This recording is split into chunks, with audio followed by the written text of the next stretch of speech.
भाई देश में पलटने का गजब मौसम चल रहा है। लद्दाख में चीनी सेना पलट गई, यूपी में विकास दुबे की कार पलट गई और अब राजस्थान में अशोक गहलोत की सरकार। भाई लोग, अगर आपकी गर्लफ्रेंड ने आपसे शादी का वादा किया है तो आज ही उसके हाथों से अपनी छाती पर मोहब्बत की कसम टैटू करवा लो। ऐसा ना हो कि कल को वो भी पलट जाए और विकास दुबे की तरह तुम्हारे अरमानों का भी एनकाउंटर हो जाए।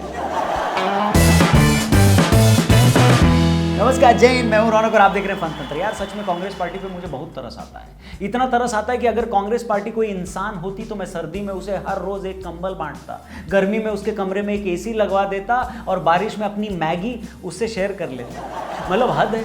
या तो लोग कांग्रेस के टिकट से चुनाव नहीं लड़ते, लड़ते हैं तो जीतते नहीं, और जीतते हैं तो उंगली से चुनाव की स्याही मिटने से पहले ही वो पार्टी से अपने रिश्ते मिटा देते हैं। इसी कड़ी में ताजा नाम सचिन पायलट का है। इससे 2 महीने पहले ज्योतिरादित्य सिंधिया ने बीजेपी से बात बनने पर कांग्रेस को लात मार दी थी। ये दोनों बड़े बड़े नेताओं को होर्डिंग पर रक्षाबंधन की बधाई देने वाले चवन्नी छाप नेता तो हैं नहीं, जिनकी होर्डिंग में शक्ल देखकर 10 मिनट तक उनके ही घर वालों को ये पता नहीं चलता कि भैया ये कौन है। ये वो नेता हैं जिनके बाप दादा भी कांग्रेस में रहे हैं, और आज ऐसे नेता अगर कांग्रेस छोड़ रहे हैं तो दीदी की नाक में उनकी दादी की नाक ढूंढने वाले कांग्रेसी नेताओं को कुछ तो सोचना चाहिए। राहुल की घुंघराली लटों में किसी और नेता का अक्स ढूंढने वाले लंपटों को कुछ तो सीखना चाहिए।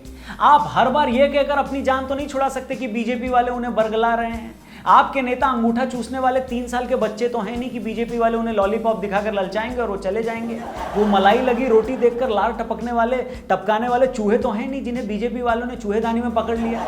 वो कई सालों से पार्टी की सेवा करने वाले युवा नेता हैं। लेकिन आप हमेशा डिनायल मोड में ही रहोगे।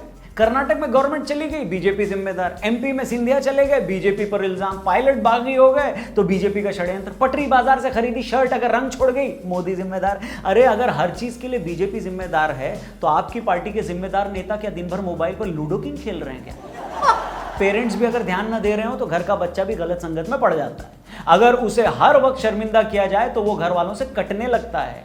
अगर आज सचिन पायलट नाराज हैं तो कई लोगों के मुताबिक अशोक गहलोत ने सरकार बनने के बाद उन्हें हर दिन शर्मिंदा किया है। डिप्टी सीएम बनाने के बावजूद उन्हें इज्जत नहीं दी गई, इंपॉर्टेंट मीटिंगों में उन्हें शामिल नहीं किया गया, और ये सब सचिन पायलट के साथ किया गया जो पिछले 5 सालों में पार्टी अध्यक्ष रहते अकेले दम पर कांग्रेस को राजस्थान में 20-25 सीटों से 100 के पार ले गए।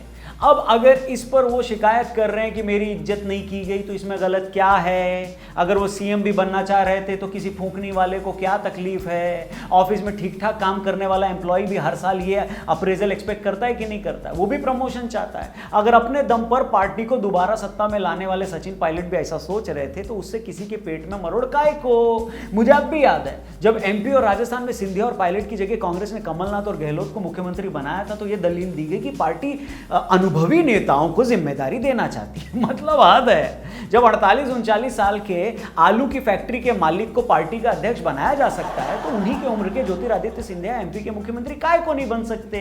40 के करीब के सचिन पायलट राजस्थान के मुख्यमंत्री क्यों नहीं बन सकते? क्या कांग्रेस को यह लगता है कि पार्टी अध्यक्ष का पद राज्य के मुख्यमंत्री से छोटा होता है?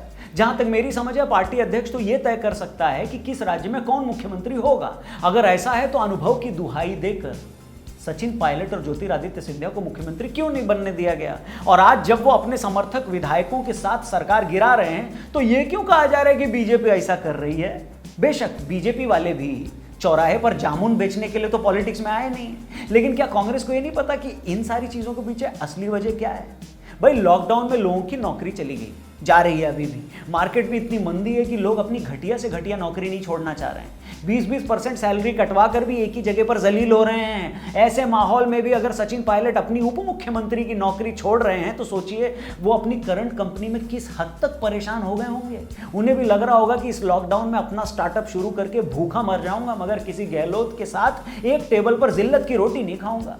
इसलिए कांग्रेस वाले भाइयों, अब भी वक्त है। समझ जाओ कि एक आदमी की बेरोजगारी दूर करने के लिए सारे कांग्रेसी भी अगर नौकरी छोड़ देना तब भी कंपनी के मालिकों को इससे फर्क नहीं पड़ेगा।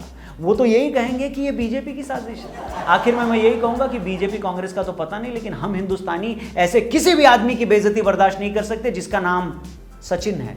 समझे कि नहीं समझे? चलिए अब कविता सुनाता हूं इसी बात। ये पंक्तियां अगर आपको पसंद आए तो टैग जरूर करिएगा, शेयर करते वक्त हमें ट्विटर, फेसबुक और इंस्टा पे। तो अर्ज किया है कि मैं प्लेन का तेरी पायलट था, तू कॉकपिट की सीट प्रिय, मैं सेफ लैंडिंग करवा देता पर तू क्रैश के पीछे ढीठ प्रिय। अरे मैं बड़े काम का लड़का था, ना तुझको मेरी कदर प्रिय, तुमने जिसको प्यादा समझा उसने ही ढाया गदर प्रिय।